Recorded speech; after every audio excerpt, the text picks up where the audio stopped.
even a button is a plastic. Old-fashioned buttons, like all the extra ones on a Pearly King Sunday suit, used to be made of bone or shell, but he could now decorate himself with buttons of every shape and color, all made of plastics. Plastics began with knife handles and piano keys. Now they play a part in almost everything. Radio and the telephone both depend on plastics.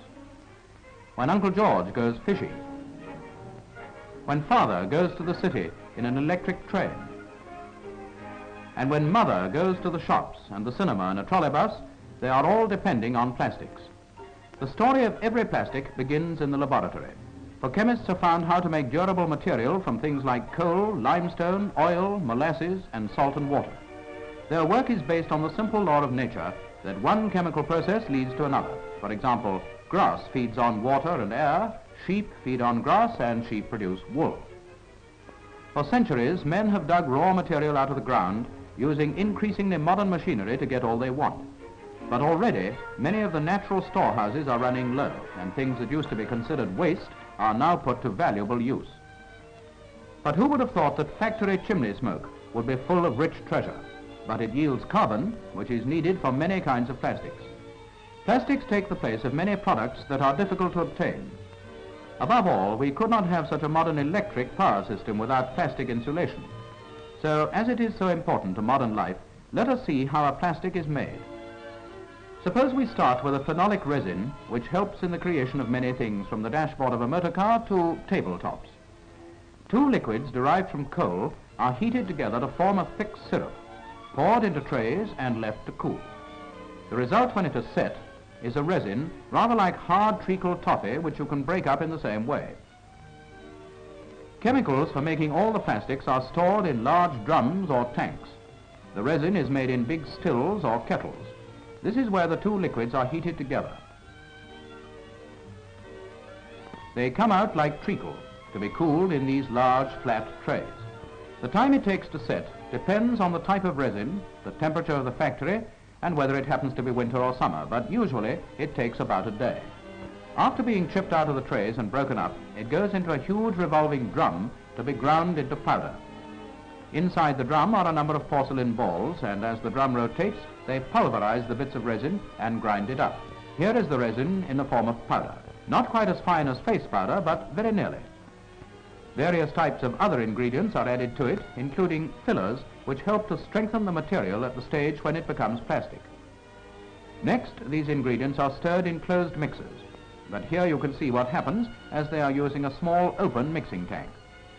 Door handles are one of the things that will be conjured out of this mixture in due course, and the original resin is also used as a basis for varnish. Later, the well-mixed powder is fed onto heated rollers.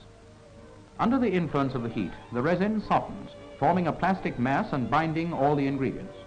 This takes place at a temperature of about 285 degrees Fahrenheit. Then, when this plastic rubbery material has been cooled and ground into powder once again, it is ready for molding. Making the molds for molded plastics is a very highly skilled job. Draftsmen design them in the drawing office, and then skilled tool makers machine the different parts of the steel molds in the tool making shop. On these skilled British workmen, shaping and grinding to such minute accuracy depends the faithfulness of reproduction. Because the work of one mold is to form an innumerable number of the same article, identical in every detail. In the mold making shops, you will find the most modern machine tools, but the final finishing touches have to be done by hand, with extreme care and using an abrasive powder. The craftsmanship of these men means that perfect reproductions of intricate design are available to everybody.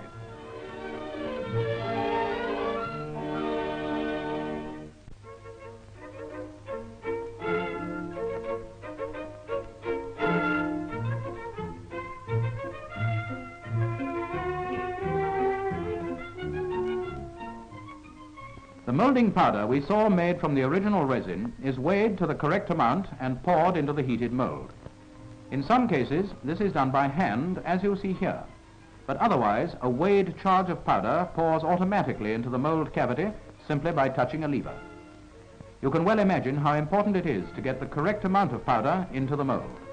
Too little would mean a faulty molding, too much would be a waste of an expensive material. When the mold closes, the powder softens with the heat into a putty. and gets forced into the shape of the mold.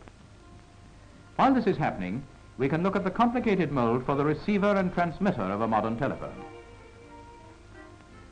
The reason for all these different pieces is so that they can easily get the finished telephone out of the mold.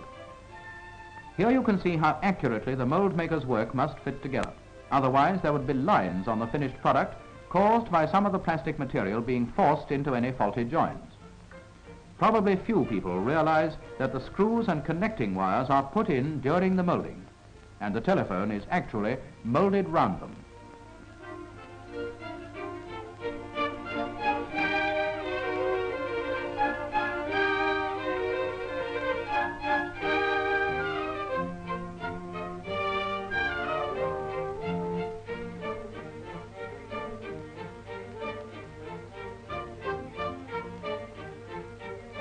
Meanwhile, the mold we left doing its job is now due to be opened after a period of about 3 minutes. The length of time a molding takes to cook right through depends on its thickness. And now we see what comes out of our mold, the base of a telephone set, with its full depth of color and a hard, shiny surface. The hand section, made from another mold, is ready too. It's still very hot, so the workman has to wear asbestos gloves while he strips off the loose metal parts of the mold and prepares our new telephone for its final polish. Meanwhile, don't forget how important plastics are to all other forms of communication. Cables that span the world are covered with plastic material. Its uses in radio are too many to describe. Television will owe even more to plastics than it did before the war. Much bigger molds and presses are used to make things like radio cabinets or dashboards for cars and planes. Instead of powder, ingredients are in pellets of a definite weight. This saves the time and trouble of weighing out vast quantities of powder every time a big press is refilled. Hair combs are mass-produced by yet another plastic process. This is where a charge of powder is injected by a rapid production molding machine. You can watch a continuous flow of newly molded combs dropping out of the machine. There are colored ones and combs that look like tortoiseshell. It all depends on the ingredients in the powder. After molding, the newly created articles go through the finishing shop to be given a final polishing.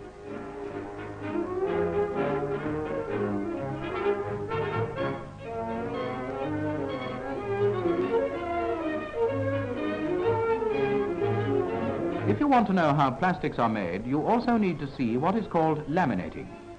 This great machine is impregnating paper with synthetic resin in a liquid form.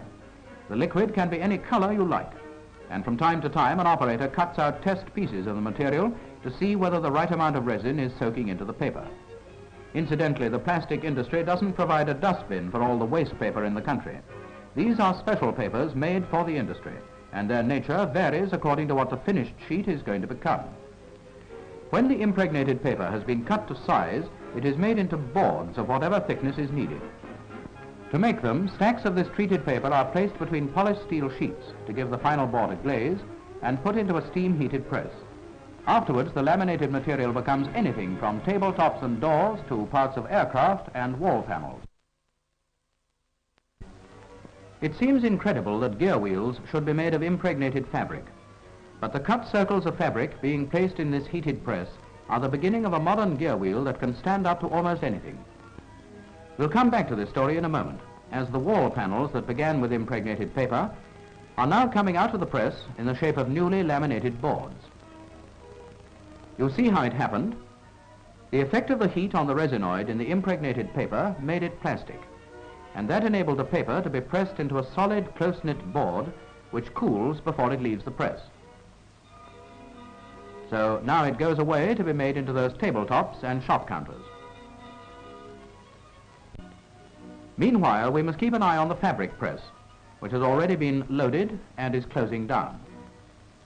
Other things can be laminated besides paper and fabric. Wood and other different materials can be treated in the same way. Many types of aircraft, for instance, are fitted with propellers made of laminated wood. At this stage, the laminated blocks are ready for use, and when the glazing plates are removed, you can see the glossy surface of the finished product. They get this through contact with polished metal sheets, for while they're still in the plastic stage, they take up the surface of the polished metal, and the finished article cannot be marked by hot dishes like the dining room table. And now, what is happening to the gear wheel? The fabric press is opening, and we find the circles of impregnated fabric have combined into a solid block. This block, which is in fact our embryo gear wheel, can absorb all kinds of shocks and stresses. When machined, the gear wheel will run silently. It won't rust, and often it will outlast a metal gear. And remember, it's still only made of fabric and plastic. Large hollow tubes for insulators are made of impregnated paper. Our old friends, the resinoid binders, are almost perfect insulators, and nearly all laminated plastic materials used in electrical work have a paper base. It's quite a spectacular sight to watch these great tubes being made. The impregnated paper is wound onto steel drums under heat and pressure, and you can get an idea of the size of the finished tube when you see it inspected.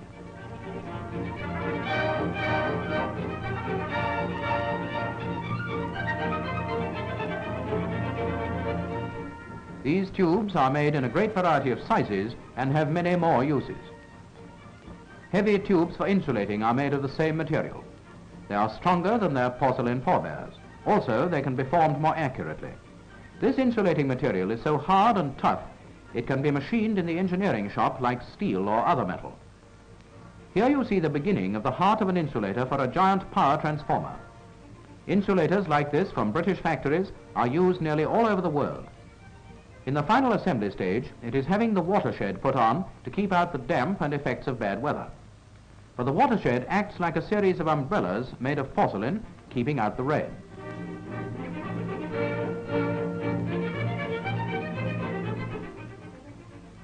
The test is a force of 130,000 volts, which it withstands quite easily, so another new insulator is ready for work.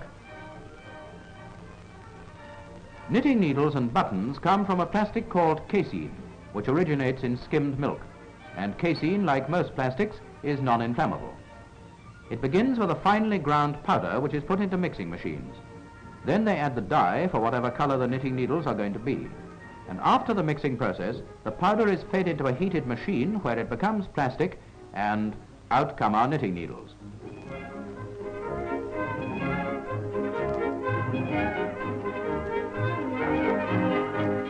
Buttons are cut from rods of a larger diameter, otherwise they start life in the same way. Yes, there are casein sheets too, only these are made from small pellets, which are placed in molds and heated in a press. A casein sheet may reappear on your dressing table in the shape of hairbrushes and mirrors, or it may become plugs for wireless sets, paper knives, umbrella handles, ornaments, jewelry. Celluloid, the first plastic, came into existence about 70 years ago. But in spite of the widespread use of all the newer plastics, celluloid continues to be in increasing demand. Films use up a lot of it, which explains a part of this demand. Raw cellulose, having been combined with acids and alcohol, goes through a variety of processes until it enters these kneading machines.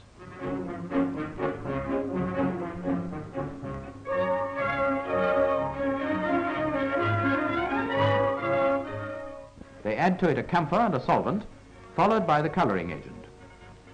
Briefly, that is the start of celluloid. Then the revolving blades tear and turn the mixture under heat for a few hours until it becomes plastic.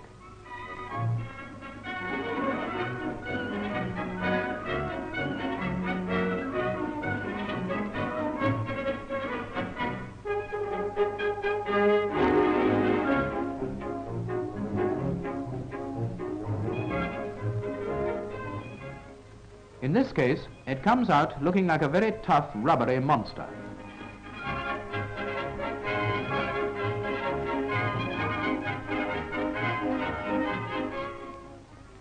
This rubbery stuff goes onto hot rollers to be consolidated and hardened. Look at it now, and you'll find it looks like crepe rubber hides.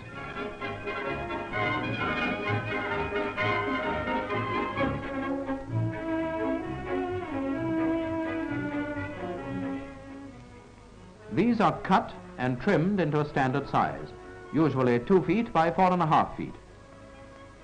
Incidentally, they don't waste anything here, for all the trimmings will go back over the rollers again.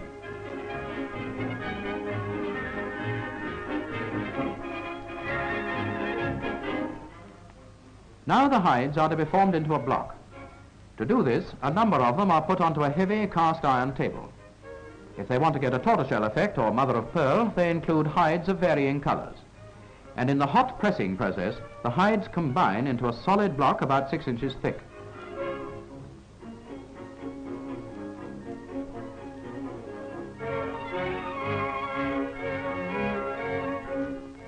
The pressure is about a ton per square inch, so it means they use a 1,500-ton press.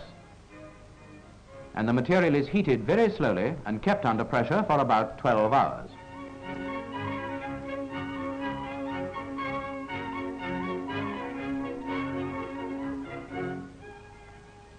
A block of celluloid comes out.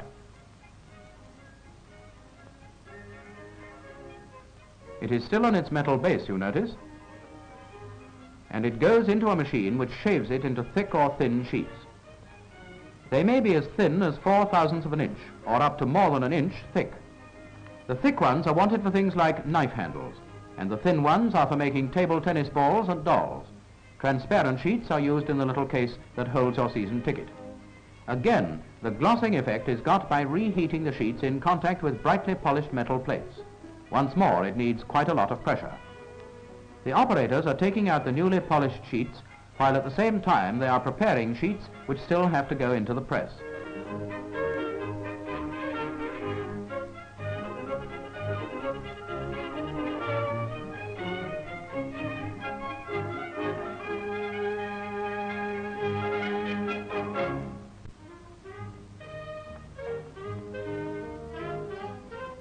Celluloid, like all plastics, has a very great number of uses. Here you see a more expensive type of comb being cut from a solid piece.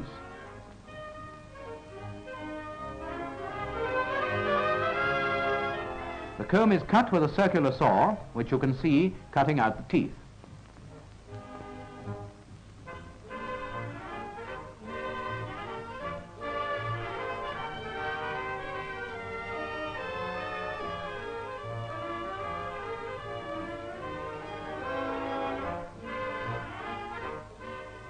Afterwards, the points are carefully smoothed and beveled with an abrasive compound, and later the whole comb will be polished on a buffing wheel.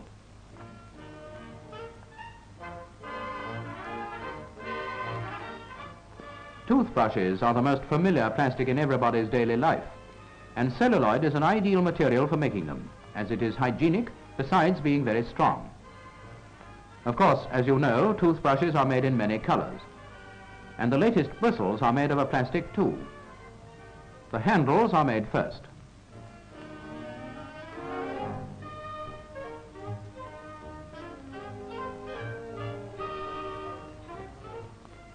Then this machine drills the holes and inserts the bristles.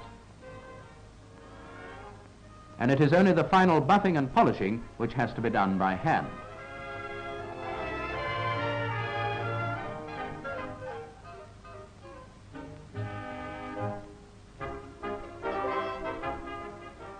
Another of the many ways reheated plastic material can be worked is in making tubes for bicycle pumps.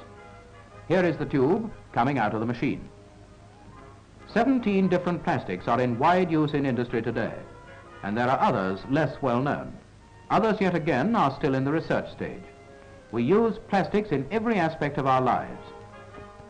Engineering, the home, decoration, medicine, art, and games. Yes, it is plastics that make so many things possible today, and the story has only begun.